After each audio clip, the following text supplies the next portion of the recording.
So, pwede mo bang tapikin yung katabi mo, sabi mo, handa ka na ba?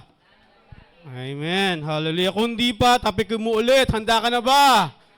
Okay, so ngayong umaga, ang ating pag-aaralan, ang title ng ating mensahe, it's about the life-changing power of God's Word. At ang text natin ay mababasa natin in Mark chapter 4. Actually, it is the whole chapter beginning from verse 1 to 20. Pero magpo-focus lang tayo to certain verses para hindi tayo matagalan dito kasi syempre meron pa tayong communion. Kaya nga ngayong umaga, we are going to talk about one of the Jesus foundational na katuruan na kung saan ito yung the parable of the seed and the sower. At yung talatang ito, yung pangangaral nito ay para lubusang maipaliwanag sa atin yung bahagi natin pagdating sa paghahanda sa pagtanggap ng salita ng Diyos. So yun yung gusto niyang sabihin sa atin kasi lahat tayo rito hindi nakahanda. Right? Pag tinignan mo yung katabi mo, mukha bang nakahanda itong tumanggap ng salita ng Diyos? Parang hindi naman. Kaya nga yun yung layunin na itong mensaheng ito. Yun din yung mensahe ng talinghagang ito na kung saan nais ng Diyos na makita natin yung bahagi natin sa paghahanda ng ating puso para tanggapin yung kanyang salita in such a way na yung salitang ito ay maitanim sa ating puso na kung saan ito ay magdudulot ng pagbabago sa ating buhay. And there is one saying, actually saying ko to Anyway, so yan po yung nais kong basahin ng bawat isa. I want to start by saying this. Meron tayong slides. The Word of God is essential. Mamaya titignan natin yung salitang essential. The Word of God is essential for every believer, guiding us to walk in the fullness of God's purpose. Yung lubusan na tayo ay makalakad sa kalooban ng Diyos. Amen? And to experience the ongoing, that is past, present, and future, salvation of the soul. Okay? Ang kaligtasan, the salvation is not a one-time event. Okay? Hindi yung tinanggap mo si Kristo, automatic, ligtas ka na, and then you would do kung anong gusto mong gawin. So kaya nga, ang sinasabi yan, that is the experience of the ongoing salvation of the soul. Ngayon, yung salitang essential ay tinataglay nito yung isang idea or ideya na kung saan pinatutungkulan nito yung mga bagay na kung wala ito sa ating buhay, ay hindi tayo mabubuhay. O kung hindi ito bahagi ng ating buhay, ay siguradong hindi tayo mabubuhay. Di ba? Minsan nga yung cellphone nyo, ginawa nyo ng essential Di ba? So hindi yung pinatutungkulan ko yung cellphone o kung sino man na hindi ako mabubuhay kung wala ka sa aking buhay. So hindi po yun. Ang pinatutungkulan natin, having this illustration, gusto ko bigyan nyo ng ideya ito. Okay? If you were to dive under the water, di ba, lulusong kayo sa ilalim ng tubig, and then you would stay there for a few minutes, kasi wala naman tumatagal sa ilalim ng tubig ng hour, right? So malamang lulutang na yun. If you could imagine going under the water and holding your breath for a few minutes, syempre, eventually you would feel this suffocation sa lungs mo. And you will feel this panic na kung saan mag-struggle ka para makahinga. Okay? Para makahinga ka. Okay? In the same way, yung ating kaluluwa, hindi ito makakaligtas sa pamumuhay natin sa mundong ito kung wala yung salita ng Diyos. Ganun siya ka-essential sa ating kaluluwa, sa kaligtasan ng ating kaluluwa. Kung wala ang salita ng Diyos sa ating buhay, hindi natin alam kung magkakaroon ng kaligtasan ng ating kaluluwa. That is essential. Okay? So, in the Gospel of Mark, sinabi ng Panginoong Hesus in Mark chapter 4 verse 13, if we have a salita ng Diyos, yan. At sinabi, pagkatapos sinabi ni Jesus sa kanila, kung hindi ninyo nauunawaan ang talinghagang ito, paano ninyo mauunawaan ang talinghaga. Okay?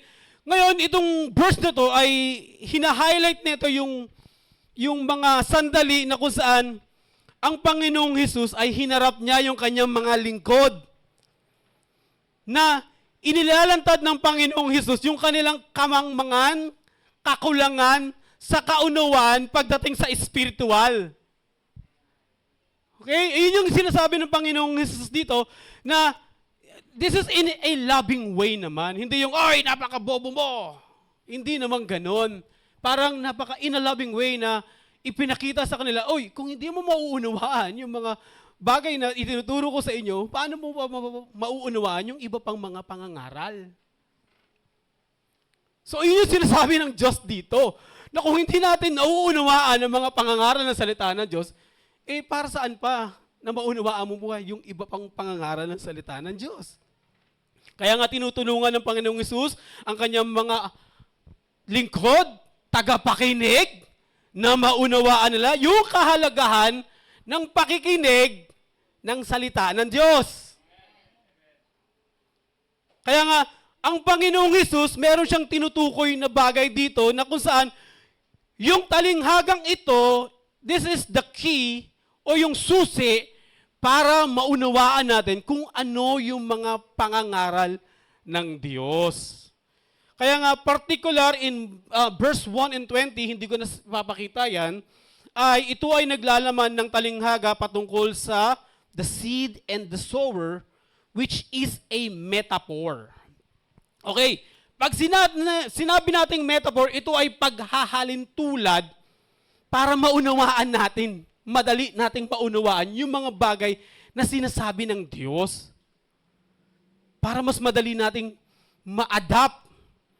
Kaya nga, by extension, para yung salita ng Diyos ay maunawaan natin na kung saan ang Panginoong Hesus, ginamit niya yung talinghagang ito para ipaliwanag sa mga tao kung paano, yung iba't ibang klase, kung paano tinatanggap ng Diyos yung salita ng Diyos ng mga tao.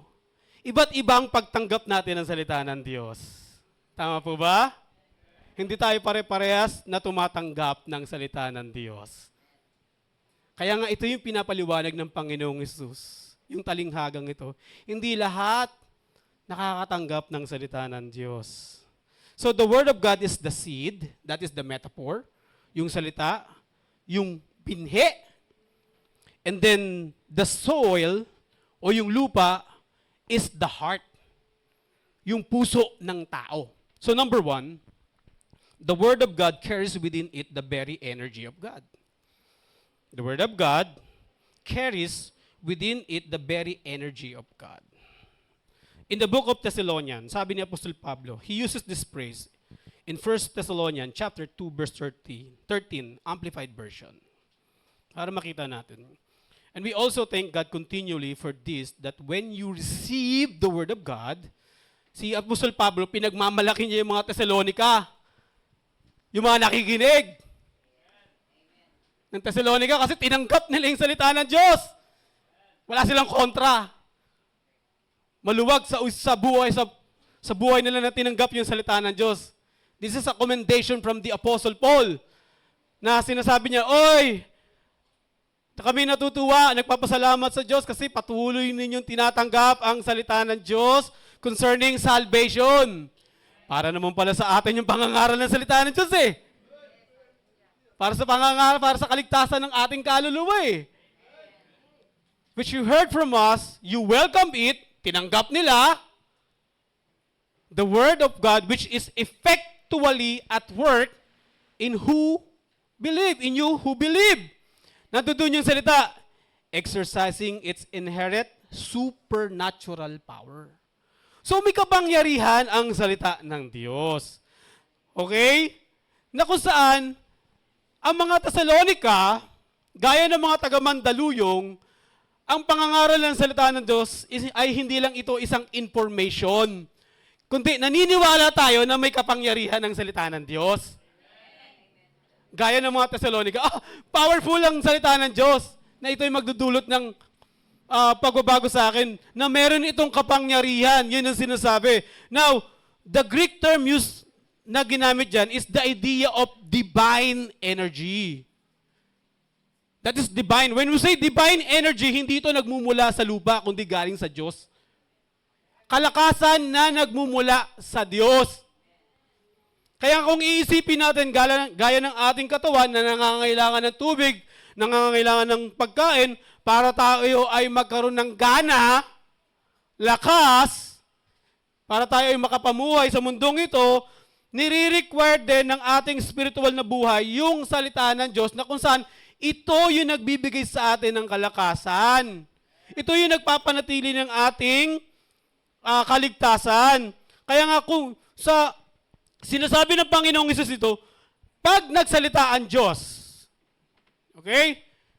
Pag nagsalita ang Diyos, sa pamamagitan ng pangangaral, pagbabasa, pag nagsalita ang Diyos, it comes in seed form. Maliit na binhi. So ngayon, yung mga sinasabi ko ito ay binhi na hinahasik sa bawat isa. In a form na kung saan, sabi ng salita na Diyos na yung butong ito, yung binhing ito, pag naitanim sa inyong mga puso, merong ito ay maglilikha ng kalakasan, sigla, kakisigan, kasayahan sa ating buhay. Yun yung naidudulot nito nung pangangaral, pakikinig ng salita ng Diyos, na kung saan ito yung magbibigay ng enthusiasm. When we see enthusiasm, nakita nyo sa pag-worship nyo kanina, mga masisigla ba kayo? Tanungin ko nga yung worship leader. Yun daw yung nagbibigay ng mga kaganahan, na ito yung nag-i-empower sa atin para tayo ay sumunod. At ito yung nagbubunga sa atin, yung mga, yung tinatawag natin spiritual gift na nais ng Diyos sa atin. Kaya nga, kung yung enerhiyang iyan ay nagpupuno sa atin ng enthusiasm, kasiyahan, nagiging magalak tayo sa pag-awit, sa pagsayaw, the same energy, ito rin yung naglilika sa ating buhay para umupo dyan at makinig ng salita ng Diyos. So this is giving us the power, the encouragement na umupo ka dyan. Kailangan ko umupo rito at makinig ng salita ng Diyos. Hindi ko babaliwalain yung mga pangangaral ng salita ng Diyos. And that is the energy na itinatanim sa bawat isa. Okay? So, James chapter 1, verse 21, NK, New King James, sabi rito, therefore, lay aside all filthiness and overflow of wickedness, and receive with meekness the implanted word. And receive with meekness. Ngayon, sabi diyan, receive with meekness the implanted word. Ito ay isang paglalarawan ni Santiago na kung saan binibigyan niya tayo kung ano yung kondisyon ng ating mga puso. Tinitignan niya, yung binibigyan niya tayo ng paglalarawan na kailangan natin i-ano yung sarili natin na ganito ba ako pag tumatanggap ng salita ng Diyos? Na kung saan, yung salitang meekness, para sa ibang tao, ang tingin nila yan, kasi ang meekness sa Tagalog ay, kung tama ako, maamo. Mukha ba maamo yung mga itsura ninyo? Somehow, ganun ang tingin ng mga tao, ay, ano mo kung maamo to, tinatanggap nito yung salitahan ng Diyos. Somehow, tingin natin yung very, alam mo yung pananahimik, yung very passive ka na hinahayaan mo lang yung mga bagay. That is not meekness na sinasabi rito, yung tahimik ka lang, nakaupo dyan. Nakala mo, dumadaan-daan lang lahat. Hindi yung meekness na tinatawag dyan. Ang sinasabi rito, yung meekness person, kinikilala niya na siya ay kulang sa kaalaman. Hindi sapat ang kaalaman ko. Kailangan ko pong makapakinig ng marami pang salita ng Diyos. That is meekness. Hindi yung pananahimik. Hindi yung you're being passive. Yung not just being humble. Hindi. Hindi sapat. Hindi sapat ang kaalaman mo. Kailangan mo makapakinig. That is, humility makes us receptive. Tinatanggap natin yung mga instruction. Hindi natin kinokontra. That is meekness. Hindi yung mukha kang maamo. Although mukha naman kayo maamo. Ang kukit nga ninyo para kayong mga pusa. Ang gaganda ng mga mata ninyo. Okay? That is humility. That makes us receptive to the instruction. Ibig sabihin, meekness is we are willing to listen. We are willing to listen. Willing to learn. Willing to be corrected. Amen? Na kung saan, yung mga bagay na napapakinggan natin ay sinasapamuhay natin. Amen? Hallelujah. So that is number 1. Palakpakan natin si Jesus. Hallelujah. Number 2, bilisan natin kasi meron pa tayong communion. Number 2, the difference is not in the seed but in the soil. Not in the word but in the condition of the heart. Ang Panginoong Hesus, pinaliwanag niya rito kung paano ang buto, which is the Word of God, lands in different soil. Ayan. Maraming lupa rito. Hindi amoy lupa. Amoy lupa nga to. Diba? Okay? Baka kulang sa hilod, no? So, yung different kinds of soil. Siyempre yung soil, ang nire-represent nito, yung condition ng ating puso. Okay? Yung condition. Mark chapter 4, verse 13 to 20. Sa magandang balita. Yan. Pagkatapos, tinanong sila ni Jesus, hindi pa ba ninyo naunawaan na talinghagang ito? Paano ninyo maunawaan ang iba pang mga talinghaga? Next verse. Ito ang kahulugan ng talinghaga. Ang binhing inihasik ay mensahe tungkol sa kaharian ng Diyos. That is the salvation. Sa paghahari ng Diyos. Next verse. At ang mga binhi namang nalaglag sa daan ay ang mga taong nakikinig ng mensahe. So, yun yung sinasabi Yung kondisyon ng ating mga puso ang pinatutungkulan dito. Pagkarinig nila, dumating si Satanas. May dumating sa'yo, kinausap ka, nawala, nalaglag.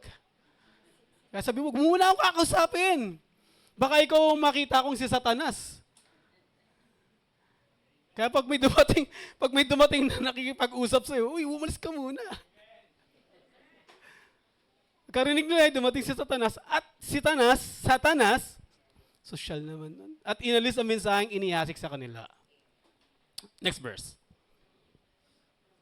Ang katulad ng binhing nalaglag sa batuhan ay ang mga taong nakikinig at malugod na tumanggap. Ang saya! Nakiliti yung tenga nila. Uy, para sa akin to. Akin to. Blessing to Next verse. At katulad ng mga subalit ang mensahe, yun ba yung next verse? Subalit ang mensahe ay hindi tumitimo sa kanila, which is yung tumitimo is lumalago sa kanilang puso, kaya't hindi sila nanatili doon. Kasi nung una, maganda sa pakinig biglang nung huli, parang ako na tinitira nito. Hindi na maganda. At pagdating ng kapigatian o pag-uusig, ay dahil sa mensahe ng Diyos, agad silang sumuko. Umalis na. Natulog na. Tignan mo yung katabi mo kung natulog na. O lumabas na. Bumuli ng kape.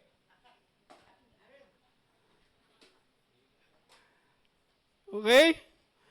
So, mabilis lang. Yung mga binhing tinatapon dito, sinisaboy, is obviously, ito yung paglalarawan na yung una, verse 15. Ang binhing nalaglag sa daan ay ang mga taong nakikinig sa salita ng Diyos. It is a hard surface. Yung matigas. Parang semento na ang puso na hindi na tinatanggap ang salita ng Diyos. Na kung saan yung mga salitang ito ay nananatili sa ibabaw ng kanilang ulo. Okay? Nananatili ron. At sabi ng Biblia, napakadaling kunin ng mga ibon ang mga salitang ito. Kaya nga, yung sinasabing katigasan ng ating puso, you may hear all the right things. Mabuti, ang ganda naman ng pangangaral. Very uplifting. Pero, Sabi rito, there is no breaking of the soil of our own heart to receive that. Ibig sabihin, matigas talaga ang puso. At dahil sa katigasan ng asing puso, sabi diyan ay madali itong nakawin ni Satanas. That is the first soil. The second soil is the rocky soil. Madaling maunawaan to.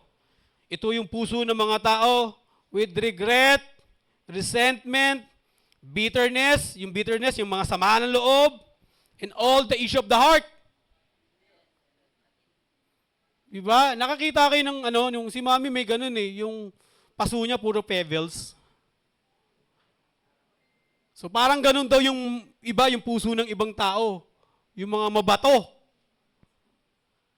Na kung saan, yung mga batong ito, this resentment, this bitterness, this regret, ay hindi nawawala sa kanilang puso. Nanatili na ron, hindi ko alam kung bakit. At yung mga bagay na ito, yung mga batong ito ay naging bahagi na ng kanilang buhay. Kaya ang sungit nila. Hindi mo malapitan. Palapit ka pa lang, parang aso ng kumakahol. Kasi naging bahagi na ng puso nila yun eh. Kaya nga, sabi rito, those things actually become the very parts of their life and personality. Na pag tinutuko yung mga bahaging yun, ay nire-reject nila yung salita ng Diyos. Gusto lang nila, blessing. Pagtatama, pagkukorek, ayaw nila. Kaya umaalis. Right?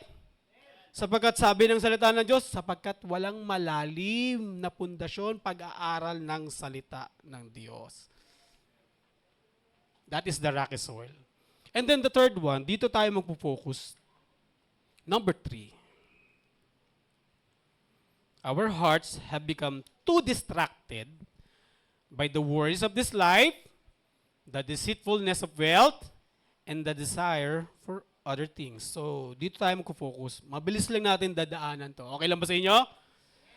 Buhay pa ba kayo? Nandoon pa ba yung energy? Hallelujah. Walang tatayo, ha? Walang palakad-lakad. Okay, so sabi rito, Mark chapter 4, verse 18 to 19, ang salita ng Diyos. Ang lupang may matinik na damo, kung saan nahulog ang iba pang binhi, ay ang mga taong nakikinig ng salita ng Diyos. Verse 19, ngunit dahil sa mga alalahanin dito sa mundo, paghahangad na yumaman, at paghahabol sa marami pang mga bagay, nakakalimutan nila ang salita ng Diyos, kaya hindi namumunga ang salita sa kanilang buhay. So, ang Panginoong Hesus ay ini-explain niya rito yung inire-repair niya to sa mga tao na nakapakinig ng salita ng Diyos, nagsimula itong magdala ng pagbabago sa kanila. Excited na excited sa loob ng simbahan, ang saya nila. Tatawagan ka ba? May street preaching ba tayo? May gawain ba tayo? May Bible study pa tayo? Ang daming mga plano. Diba? Mga school of discipleship, marami. Pero dahil nga sa alalahanin, the words of the life, deceitfulness of wealth, and the desire for other things, they became too distracted and remain unfruitful. Hindi na namunga. Naluoy na. Was luoy? Nalanta na. Lembot na. So, yung una rito, the cares of this world. The cares of this world. The cares of this world, ang ibig sabihin nito is divided in mind. The word actually comes from the concept. Isang konsepto na kung saan mentally, spiritually, hati yung isip mo. Dalawa naman yung brain ko eh. Isa lang yan. Pero yung isip mo, hati. Maari, yung iba sa atin, yung isipan natin nasa gawain, pero yung may mga sadaling oras, lumilipad na. Hineli ka na. Kasi maraming mga tao kaya sila nakaka-experience ng mga anxiety, confusion, stress, sapagkat yung isipan nila ay hati. Sabi ko kay Karen, alam mo, hindi mo matatapos yan kasi ang dami mong gustong gawin eh. Ang dami mong iniisip. Balik sa ako, hindi ko na gumawa. Hindi, ano lang, advice lang as a pastor.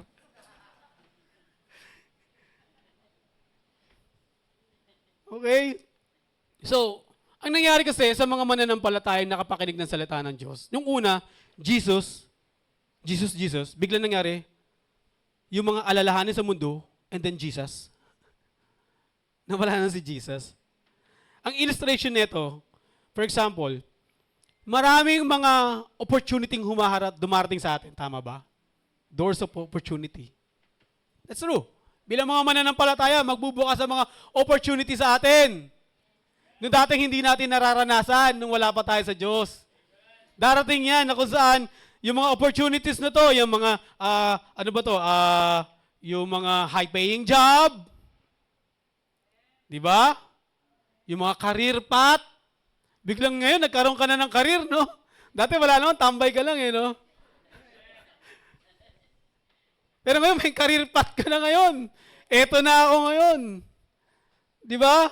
Yung iba, pinag-uusapan, latest gadget. Di ba? O yung iba, gusto nila sumikat sa social media. O kaya yung iba ngayon, tinatanong, sino kayang pipiliin ko sa dalawa? Di ba? May ganong opportunity ngayon eh. Lumabot dati, wala, di ba? Pero ngayon, dumating na sa buhay mo yung mga opportunity yan. Si Eko, tumatawa. Bakit? Sino yun? Ikaw, Eko, ha? Nakapamili ka na ba? So, dumarating sa buhay natin yung mananampalataya. This opportunity na kung saan, excited tayo. Ang saya sa simbahang ito. Ang dami mga opportunity dumarating. Di ba? Pero somehow, yung kalayaan yun, naging burden na sa atin. Naging kabigatan na. Dahil sa mga option na ito, tatanungin natin, ano ba ang pipiliin ko dito? Ano bang trabaho ang pipiliin ko? Makapaglingkod? O yung career path? High-paying job? Di ba? Baka pag pinili ko to, baka mali ako ng piliin. Di ba? Siya na ba? Baka mamaya hindi siya. Baka yung kabila. Grabe naman, may pagpipilian ka. Di ba? So baka mamaya, pag kinuha kong trabaho to, ma-miss out ko yung magandang opportunity. Di ba? Ngayon ako, kung iisipin nyo, na-overwhelm ng isip ninyo. Double-minded. Ang dami natin gustong gawin, ang dami natin gustong pagpipilian. Kaya nga, every moment na nag-spend tayo sa mga bagay na yan, it causes us to worry, anxiety. Hindi na naging maayos ang kaisipan mo. Ang dami mo nang gustong gawin. At ang nangyayari, pag ganito ang ginagawa natin, we feed the enemy. Pinapakain natin yung kaaway to strangle na pinipigilan nito yung paglago ng ating buhay. Right? Tandaan natin, the devil cannot read your thoughts. Hindi! Tanong mo sa katabi mo, kaya mo pa sa isipin ko?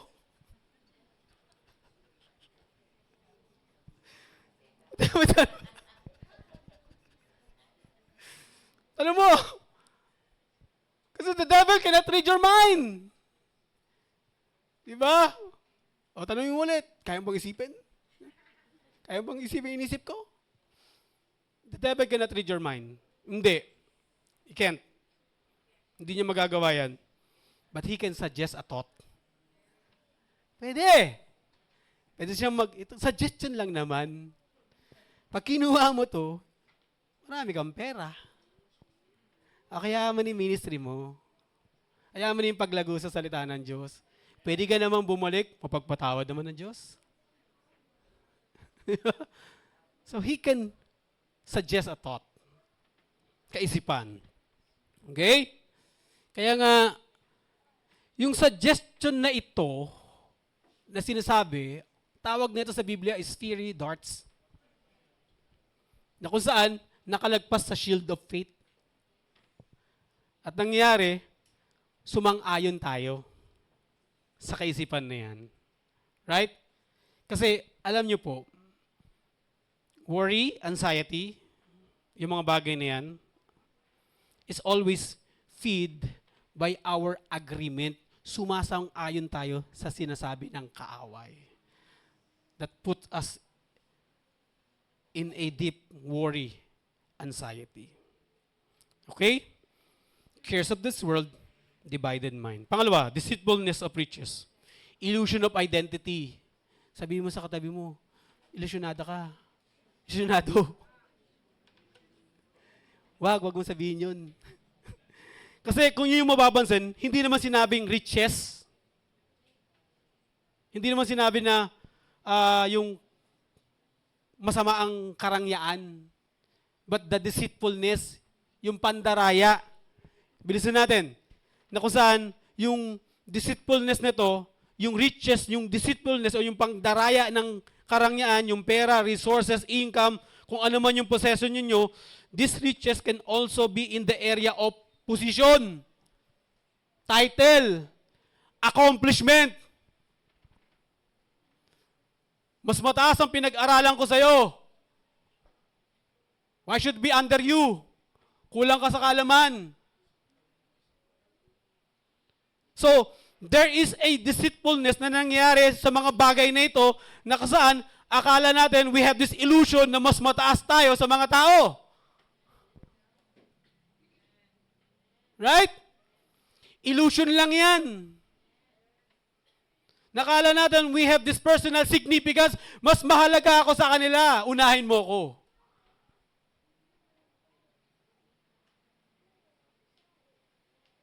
Illusion lang yan. So, ang question dito, how much is too much money? Pagdating sa mga karangyaan, how much is too much money? Di ba?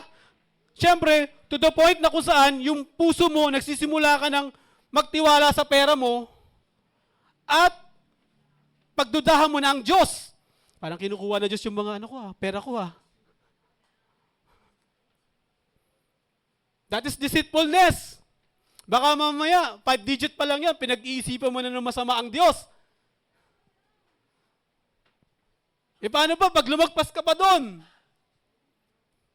Amen?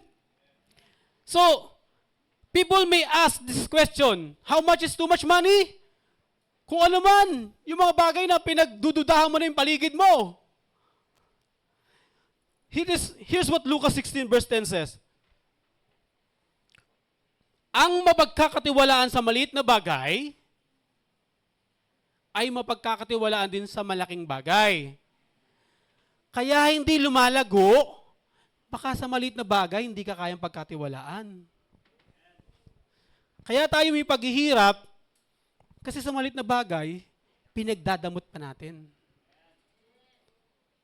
Kaya nga, tandaan natin, for our identity, a believer, tandaan natin, yung identity natin, hindi dahil sa kung ano yung pinag-aralan mo, estado ng pamumuhay mo, kung anong meron ka, kung anong wala ako. Hindi yun yung identity natin. Our true identity is this: I have been forgiven, we have been forgiven, we have been adopted to the one who called me to Himself. Tinawag tayo ng Diyos. At lahat ng pagpapalang ito is all by His grace. Amen? Palakpak kay Jesus. Kaya nga ang panalangin ko, na lumago yung pagtitiwala ng Diyos sa atin. Lumago, mapagkatiwala ng Diyos, ang pagtitiwala ng Diyos sa atin na kung saan mas higit pa yung ibibigay niya sa atin, na sa parang ito ay hindi lang tayo magbe-benefit, kundi tayo ay magdadala ng malaking pagbabago sa simbahang ito and for His kingdom. Amen? And lastly, the desires of other things. The desires of other things. Unfruitful. Ang ibig sabihin nito, sa puso ng tao, meron pa siyang nais bukod pa sa binibigay ng Diyos. Meron pa siyang gusto, yung wants. Kaya nga, para sa mga tao, madaling magsalita na sasabihin natin, gusto ko yung sa Diyos lang, kung ano lang nanggagaling sa Diyos. Napakadaling sabihin, di ba? Lord, gusto ko yung sa iyo lang galing. Hindi ako maghahanap ng iba pa. Ikaw lang, Panginoon. Kung ano yung nasa puso mo, nasa puso ko na rin. Tama? Kontento na ako sa plano mo. But the challenge is this, kadalasan, sinasabi natin yan, basta maayos yung estado ng ating buhay. May pera tayo, nakakakain tayo. Madaling sabihin, di ba? Paano pag nakita mo ng kabila, uy, bakit ganun? Pinagpapala sila. Eh, demonyo yung mga yun. Sorry. Ba't ganun? Sila pa yung mayaman. So, anong nangyari? Sabihin natin, sana kung ako lang yun. Kung nasa akin lang yung mga bagay na yun. Di ba? Marami tayong hinihiling. Na sana tayo na lang yun. Na hindi naman plano ng Diyos. Kaya nga anong nangyari sa mga pagnanasang iyan, slowly ay inaalis tayo sa kalooban ng Diyos. Nawawala na tayo under the grace of God. Kaya nga ang Panginoong Hesus, pinapakita niya, yung problema, hindi naman yung pagnanais yumaman. Hindi yun. Right? Kundi, kung paano yung mga hangarin nito ay inaalis ka na sa kalooban ng Diyos para ikaw ay mamunga. So dito tayo magtatapos. Romans chapter 1 verse 16. Ito yung kahalagahan. This is the word essential when it comes to the word of God. For I am not ashamed of the gospel, for it is the power. Yung gospel, yung pangangaral, ito yung may kapangyarihan, energy. For salvation to everyone who believes. Binagbibigyan ni Apostol Pablo rito, salvation comes to everyone who believes, naniniwala. The word has power. May kapangyarihan, pero kailangan natin tanggapin. Kailangan natin tanggapin. Tandaan natin, hindi masusukat ang kaligtasan, hindi mabibili ang kaligtasan kung anong ginawa mo, kung gaano ka kayaman, self-effort, hindi mo maililigtas ang kaluluwa mo. Only the Word of God. At ang mensahe ng Diyos, yung kanyang pagpapala, yung kanyang pagliligtas, ito yung nagdadala ng kaligtasan sa ating buhay. Tayo tayong lahat. Palakpak kay Jesus. Amen. Hallelujah. Nang tinapos ng Panginoong Hesus, yung talatang ito, yung talinghagang ito, hindi niya iniwanan yung paglalarawan na talunan tayo, we are all lost, failure, pero may pag-asa pa in fruitfulness. Ang susi rito, yung kondisyon ng ating puso. Listen to this, ha? The key is yung kondisyon ng ating puso. Kung paano yung salita ng Diyos kikilos sa ating buhay. Hindi lang ito simpleng pakikinig. It is not just an information. It is receiving. Pagtanggap. Receiving the word na ito ay mamunga sa ating buhay. It is not just listening by the ear. Being here is not enough. Nakapakinig ka is not enough. But receiving with the heart. Kailangan natin tanggapin yung pangangaral ng salita ng Diyos. Right? Kasi marami mga tao nakikinig pero hindi nila niyayakap ang salita ng Diyos. For them, matinik ang salita ng Diyos. Amen? I want to worship team mag-start prayer na. And the word is accept. Sabi ng teksto, accept. Accept. Accept. Yung accept, tinataglay nito yung salitang we are welcoming the Word of God. Tinatanggap natin with meekness. I need the Word of God. Kulang ako. Hindi ko alam kung paano mamuhay sa mundong ito. It is about taking the ownership of the message. Huwag mong kalabitin para sa iyo, no? Ariin mo yung pangangaral ng salita ng Diyos. Sa'yo yan. Akin yan. Amen. Yes. Ako ang sinasabihan dyan. Amen. Huwag mong kalabitin para sa iyo, no? No. We must own the Word of God, be planted in our heart, take root, and be fruitful. Amen? Hallelujah. So, naniniwala ko the Word of God has a power and energy. It will only make sense kung tatanggapin natin ito. Now, I want to pray for you. I want to pray for you, for that seed to grow up, to take up root, to have this root, mamunga sa ating buhay. I want to pray for you. Now, if you're ready, feel free to come to the altar. I want to pray for you. Yung mga pastor, we want to pray for you. We will all pray for you. Mabilis lang to because we will having our First Communion. Let us pray for all of them. I-bless natin yung mga nakikinig ng salita ng Diyos. It is our responsibility, mga pastor, na pagpalain yung mga nakikinig ng salita ng Diyos, to lay our hands on them, to receive the Holy Spirit, to work in their life, para ang mga salitang kanilang maririnig ay tumanim sa kanilang puso at ito ay mamunga. Huwag nating ipagdamot sa mga tao ito. Let us bless them. Come on, let us pray for all of them. Mga pastor, let us lay hand. It is a quick laying of hands to the Hallelujah.